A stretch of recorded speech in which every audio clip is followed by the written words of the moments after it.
Hey guys, Garth97 again. This time with a review of the 160 scale Victory 2 Gundam from the Victory Gundam series. And I immediately gotta start off with a bit of bad news on this model kit, because when I started building the wings, I suddenly noticed this right here. And this actually has to do with the quality control, because when you look at it, it's not white or anything. Nothing here broke off, which means that this part was simply molded wrongly. It's like the plastic went into the mold but just didn't go quite into the tip here, and so it simply wasn't molded. Once again, there's no white to indicate this part snapping at all. So yeah, looks like the quality control on this kit wasn't all that great. What isn't all that great about this model kit either are the proportions. First thing we immediately notice is the chest is quite big, you know, in order to accommodate the transformation, which is definitely not a good thing to start off with. Another big problem is the arms, and they are way too low on the body. They should be much higher, especially when we compare it here to the most recent high grade. And, well, I know what you're already thinking. Well, it's not fair to compare it to the most modern one for correct proportions, but when I grab the quote-unquote bottom of the barrel, the old 144th scale, even here the arms are much higher than they are here. And even when you just know something about the human body, that's not where arms are supposed to be. So this is very uncanny valley-ish. The arms are just a tad too low, which just gives you this weird feeling when looking at it. And I'd already seen this in pictures, and I thought, well, it's not gonna look as bad in real life. Bandai wouldn't really make a mistake as big as this, but really, it looks just as off, if not even worse, in real life. But now, let's get on to some more positive things with the color scheme. And as you see it right here, no stickers have been used at all. So we're getting a lot of white, we have blue, a kind of lightish blue for the chest, shoulders here, the pieces on the legs. Then of course we have yellow trims for the V here and the V there. Well, forms one big V, and then the second V of course here on his head. So that's all really good. We have some red on the legs, and all the red on the face are parts. So we have the chin here, and then we have the red underneath the eyes, which is great. And then even better, the green here, the green of the eyes and the green of the back camera, that's also a part. So even if you're just gonna straight build it, it's gonna look, other than the proportions, it's gonna be very spot on. And you of course have the gray for the joints. One thing I have to mention about the color scheme is that for some reason they decided to mold the polycaps in yellow, which means that when we look at the beam rifle here, yellow piece sticking out. When we look at the arms, yellow piece sticking out. So if you want to know where the polycaps are, a spot for the yellow pieces that give it away. Fortunately, most of the polycaps are very well hidden, other than those few I just pointed out. Then onto the stickers that we do get, and there are actually a few that are quite hilarious. But the ones that you would normally have to apply to the model kit, we have the two yellow ones here, which go on the vents. And then these two blue parts are supposed to go onto the core fighter. But I think it actually looks kind of better without these stickers. You know, it kind of has a white and blue, kind of gives a bit of contrast. And when we just have the blue, it just looks quite bluish. But hey, that's personal preference. Other than that, we have the usual League military symbols, USO symbols, and a few other stickers that are supposed to go here and there, which give it that quite retro feel. And we of course also have stickers with stuff written on it. Some of the best ones, oh yeah, here it says a designer, Y Maezawa. If anyone knows who Y Maezawa is, please post it in the comments down below, because I have no idea.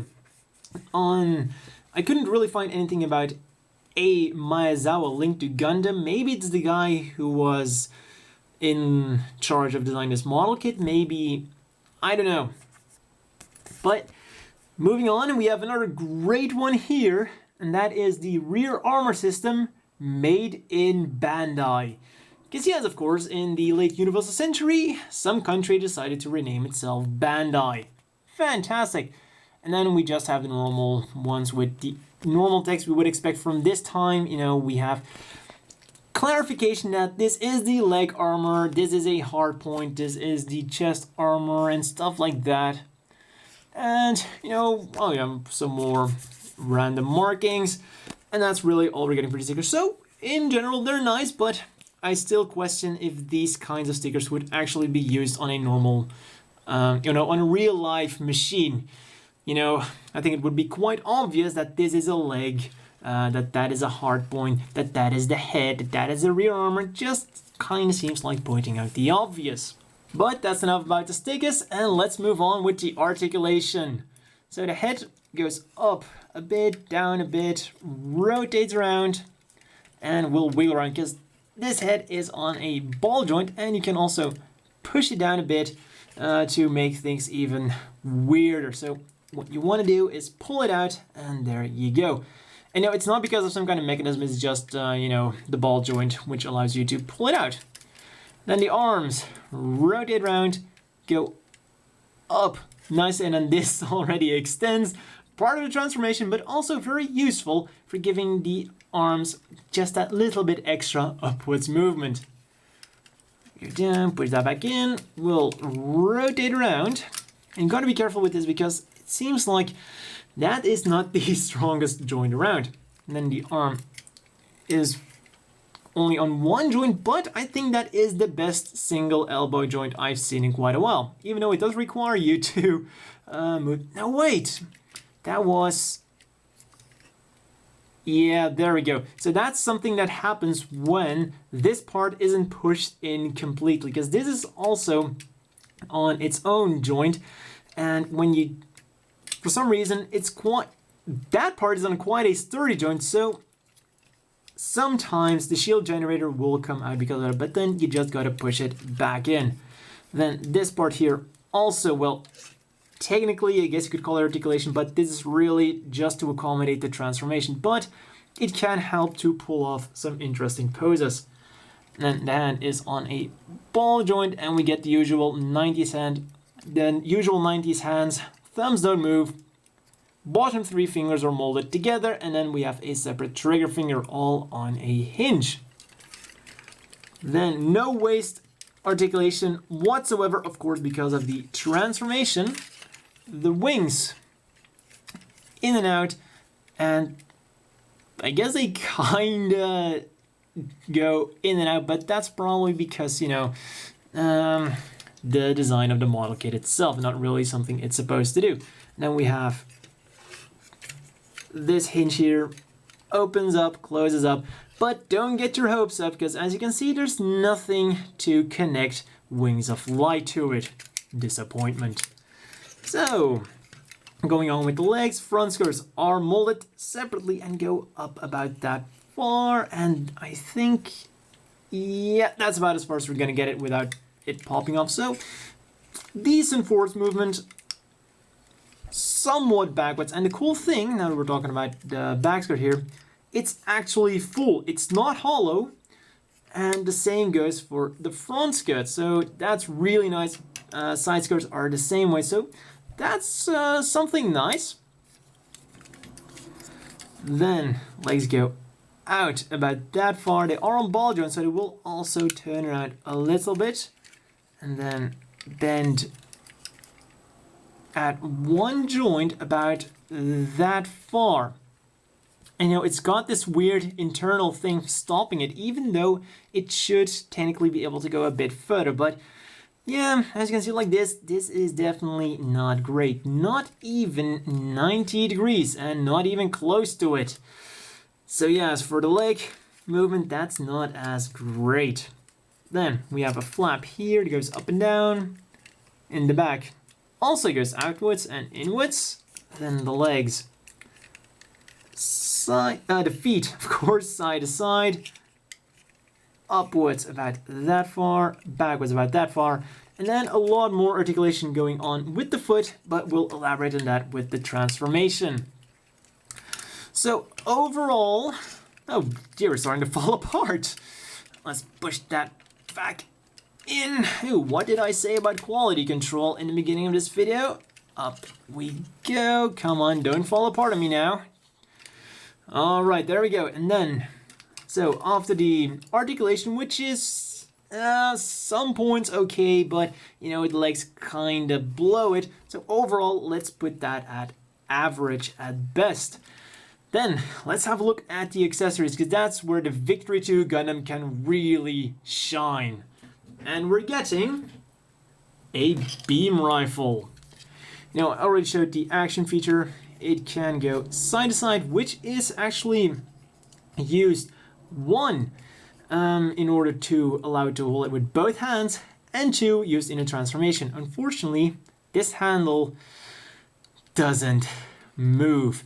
And a fun thing that they kind of tease us about in the manual is that this, you know, nicely lined out actually, this is supposed to be able to be disconnected and then becomes a beam spray gun, you know, in case this gun runs out or something. An E-pack that should be removable, but can't be removed here. And then this part here can be removed as well, and then becomes a grenade launcher. And this part would then open up to reveal said grenade. Unfortunately, it doesn't do any of these things, and it isn't actually very... Well, the handle here isn't actually very good either. The one thing it does do good, thank God, is holding it. Which, frankly, is something that a lot of the 90s models had problems with. But that's at least the one good thing I have to say about this beam rifle. It is very good. It sits very well into the hand. Actually a perfect fit, I would dare to say. But as you can see, he's gonna have a lot of problems actually getting his hands on that, because, you know, it's on a weird angle, and if they were gonna make it immobile, angle it forwards a bit. So it's a nice looking thing. Unfortunately, they could have done much more with it, especially after teasing us in the manual.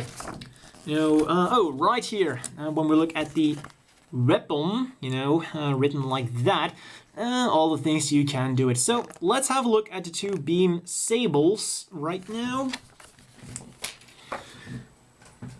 And, well, they're beam sabers, nothing too much to say about it. The one odd thing is, these beams, they actually are connected, well, I'm not sure if you can pick that up, but right here you might be able to tell that there's actually a peg that goes through the beam saber blade, so you can't disconnect it, which I guess is kind of a good thing, because, you know, it won't drop out.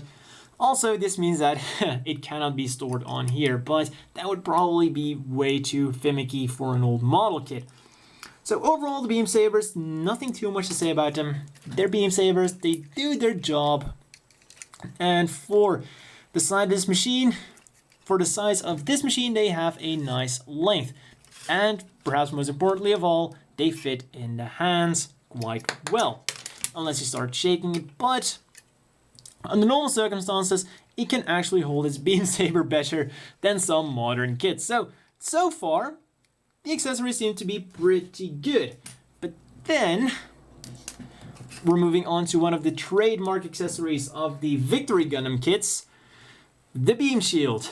Right out of the bat, looks fantastic, as gorgeous as ever. We have some really good detailing going on the entire thing, you know, all these little active things, making it look like it's really coming out of the center, making it look really active, beautiful. Then we look at the shield generator here. We move it over, you extend it. So, you know, you have to do that in order to get it forwards fully, and then we suddenly see that, you know, it's got like a very spindly connector on a single joint, and it doesn't really feel all that sturdy. And I think we can all already tell what's gonna happen here with this very nice, very big and heavy beam shield. There he goes. And now he's even having trouble standing up. Yeah, no matter what you try, no matter how hard you try, unless you're gonna superglue that beam shield is probably not gonna stay up. And the only reason it's at this angle is because the kneecap is preventing it from going down any further. So yeah, it's a cool thing, but unfortunately it can move on its own. And that movement will stop once it went all down. So yeah, as cool as that beam shield is, well, you might want to use it to make your own wings of light, because I wasn't joking earlier, we genuinely do not get any wings of light. So that means that those were all of the accessories that we're getting with this machine. But that's not the last I want to say about the accessories, because there is one weird thing going on here. And that is when we look at the hard points, here, the side skirts, and on the other legs as well, and of course, that's actually a hole for a peg. You know, it's a very deep hole, so that's obviously meant to accommodate something. But nowhere on the beam rifle is there a peg. So it just feels like it's a feature they included, but then at the last minute they decided to, you know, drop it and rush this model kit out. So that is really something that kind of rubs me the wrong way, because it's obvious they planned something for that, or maybe a later expansion pack and then people realized how bad this model kit was and nobody bought it and they decided not to release the expansion pack, which is also very, very possible. So accessories, well, most of what we're getting is functional, but it's not as great as you would expect. For all the potential for accessories this kit has, accessories feel very bare bones, especially for a big 160 scale model kit, which you would expect to really showcase the machine. But let's get on with the transformation. So, you know, we can transform it into the Top Fighter or the Votom Fighter. Wrong anime series, we're Gundam right here. Oh yeah, another cool thing that the manual hints at is the sniping unit, which we of course don't get either. So hey, let's go on with the transformation and let's see how this looks, because you know, the thing here is of course the body is not quite proportionate because of the transformation. So that transformation had better be bloody awesome. Let's drag this out here. Out you come. And now, one thing I also gotta mention is, especially around here in the torso, it feels very flimsy, like you really have to be careful. And especially with like the front skirts here, it always feels like they're about to disconnect. But then, back on with transformation here.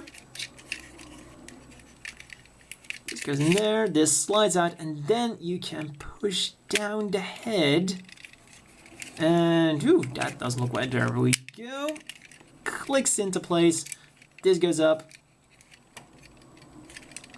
Come on. There we go. Tail fin folds out.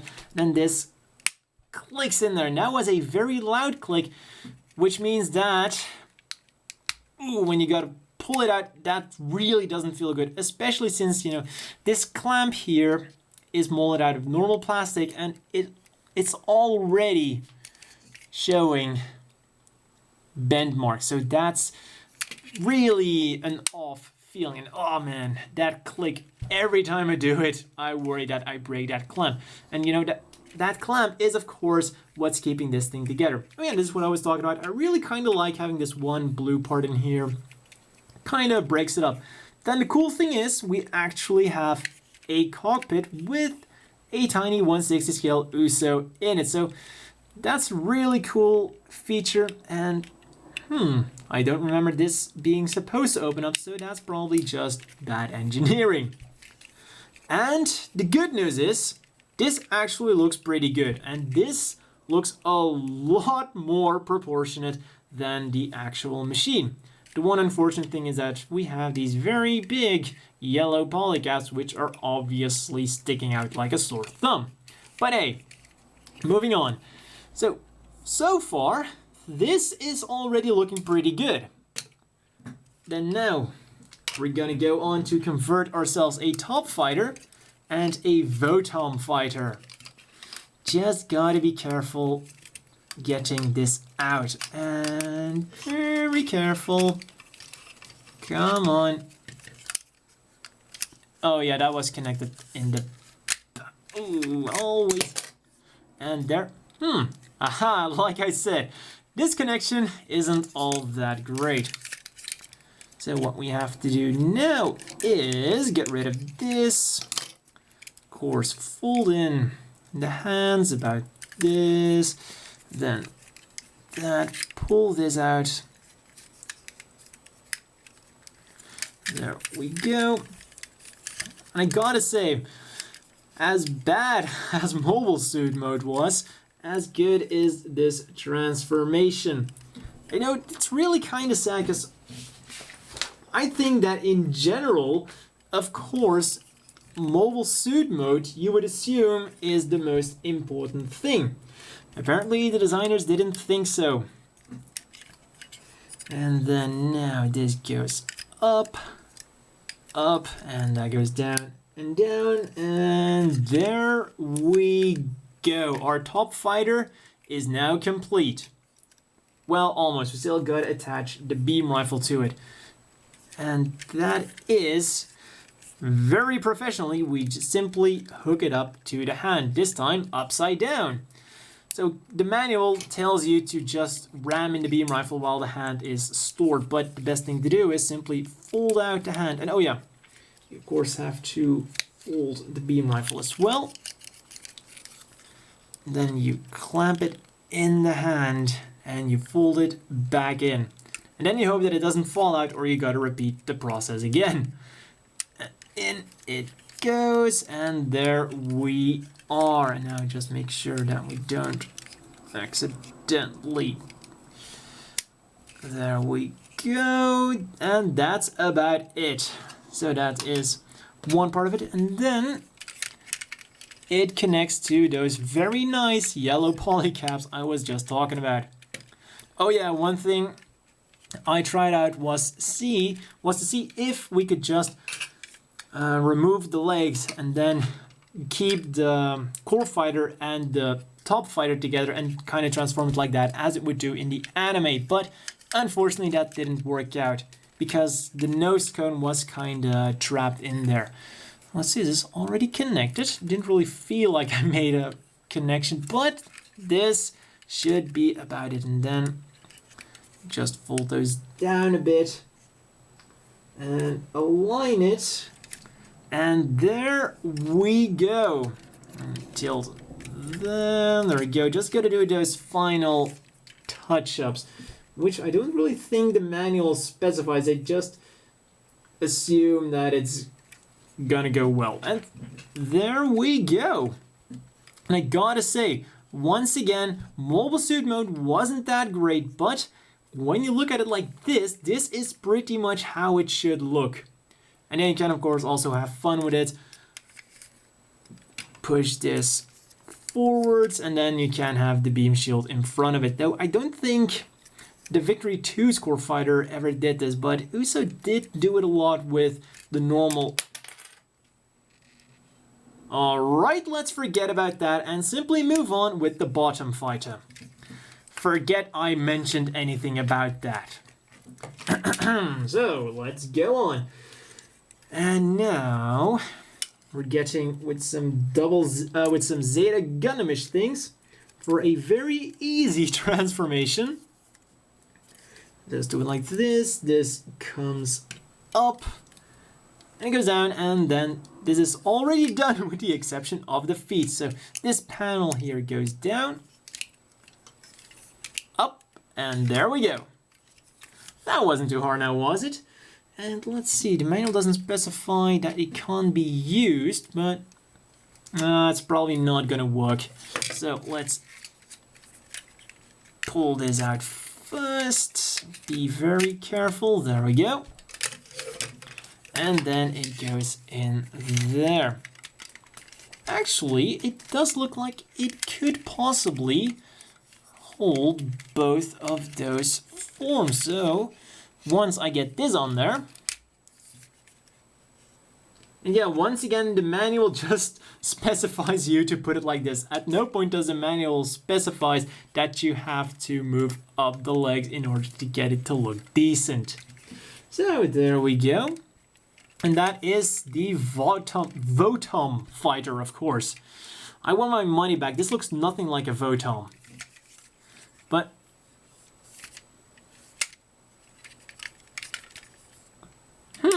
I think something went wrong.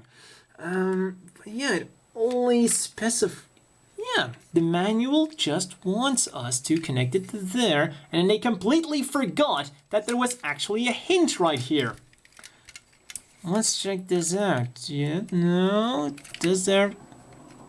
Nope, it doesn't connect to any other places. I mean, this can't be right. I must have done something wrong.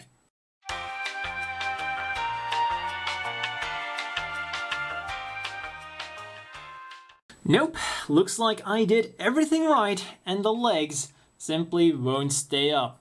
So I decided to change them into girl walk mode, you know, to make it at least somewhat functional. Now the only thing left to do is see if I can somehow combine it with the top fighter. And maybe I can make my girl walk look even better. Oh, this turns around, and with this down, does that go through? If I push hard enough, it'll probably go through.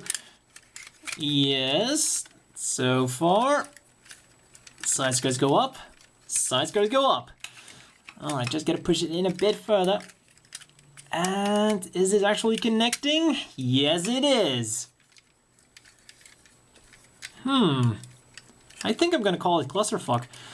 Alright, aw, that can't bend any further backward, but wait a second.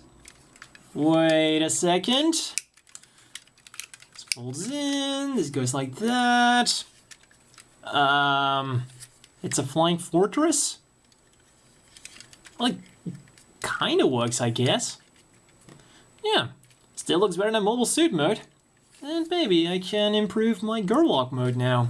And well, it's definitely interesting looking. As always, the inevitable question is, do you want to buy this? No, no, and no.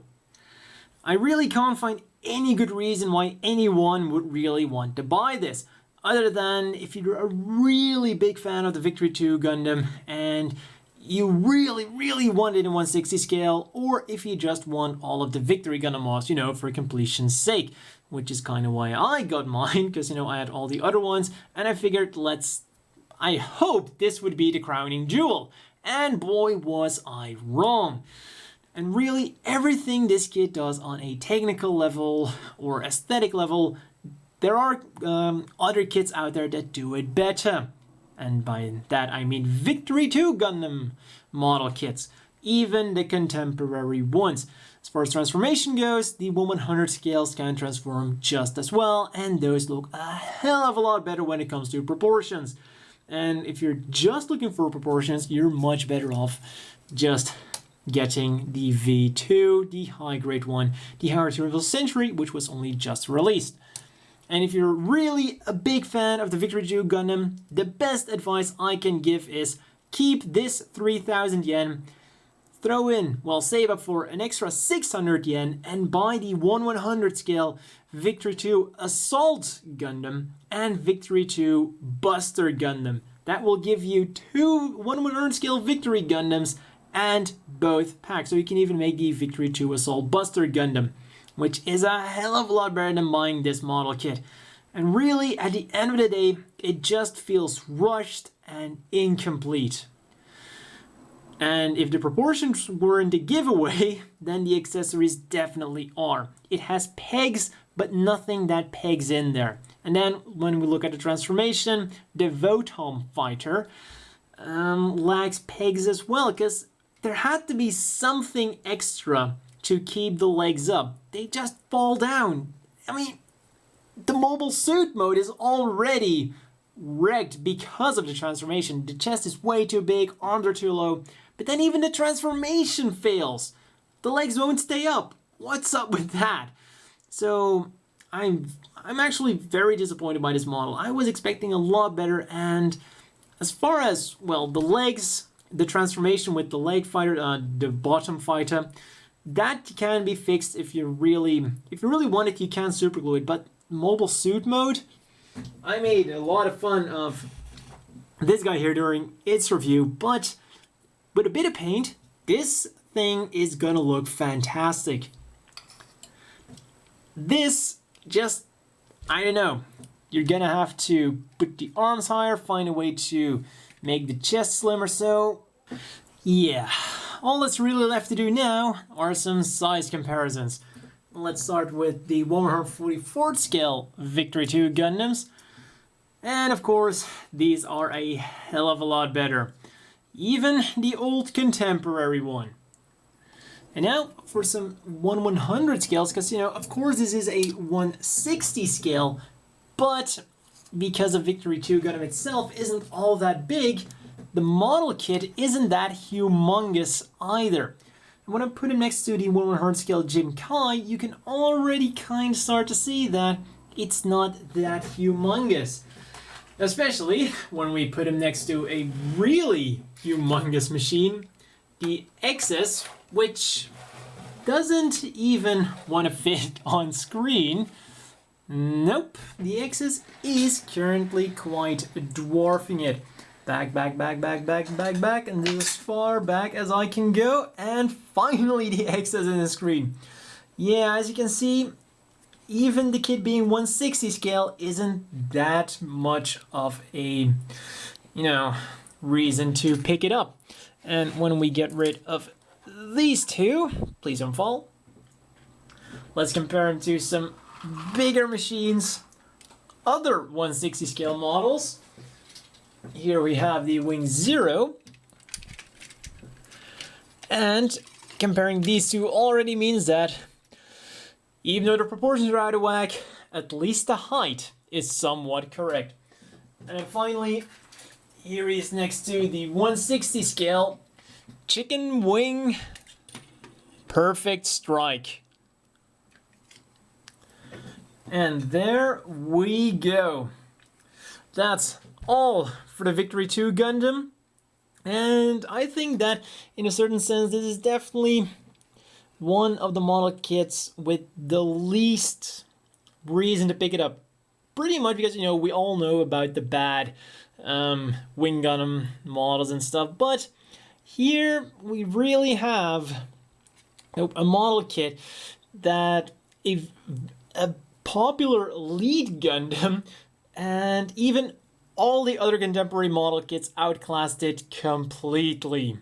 Well, that's all for this review, and see you guys next time.